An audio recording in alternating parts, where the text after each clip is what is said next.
প্রয়োজনের চেয়েও অধিক গুরুত্ব দিলে কাচের টুকরাও নিজেকে হীরা ভাবতে থাকে। হ্যালো গাইজ, আসসালামু আলাইকুম। কেমন আছেন আপনারা? নিশ্চয়ই ভালো আছেন।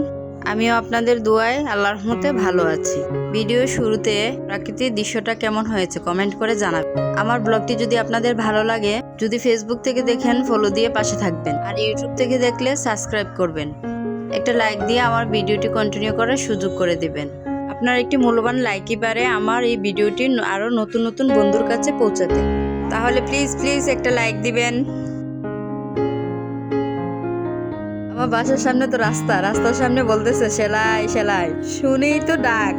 আমার মেয়ের স্কুলের ব্যাগটা ছিঁড়ে গিয়েছিল, তাই তাকে ডাক দিয়ে সেলাই করে নিলাম ব্যাগটা। এদিকে সেলাই শেষ করে আমি রুমে চলে আসলাম। এদিকে রান্নাঘরে ডাল দুধ বসিয়ে আমি ওয়ার্ড্রোবের কাপড়গুলো সব বের করে নিলাম। কাপড় বের করতে করতে এদিকে চা খেতে মনে যাচ্ছে। তার কি এর কথা, চা করে নিচ্ছি।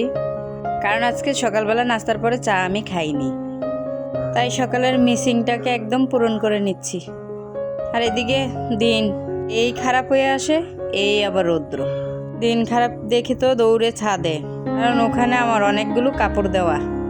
কাপড় নিয়ে নিচে চলে এলাম, আর দেখুন কিভাবে বৃষ্টি নেমেছে।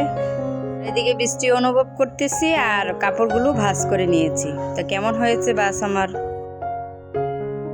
আর এদিকে দেখুন দৌড়ে কাপড় আনলাম, তারপর আবার রোদ। ভাতটা বসিয়ে দিলাম রাইস কুকারে। রান্নাটা আর আপনাদের সাথে শেয়ার করলাম না। দুপুরে আজকে রান্না করেছি লইটা মাছ ভুনা আর পাতলা মুসুরির ডাল। আজকে কেন জানি ডালের কালারটা তেমন ভালো হয়। সাথে হচ্ছে আলু ভাজি। এটা হচ্ছে বিকেলের ফুটেস্ট। বাজারে গিয়েছিলাম একটা বিশেষ প্রয়োজনে। তাহলে চলুন কিছু কিছু জিনিস আপনাদের সাথে শেয়ার করি। আমি অনেকগুলো দোকানেই গিয়েছিলাম। তাহলে দেখতে থাকুন, ভালো থাকুন, সুস্থ থাকুন। আল্লাহ হাফেজ।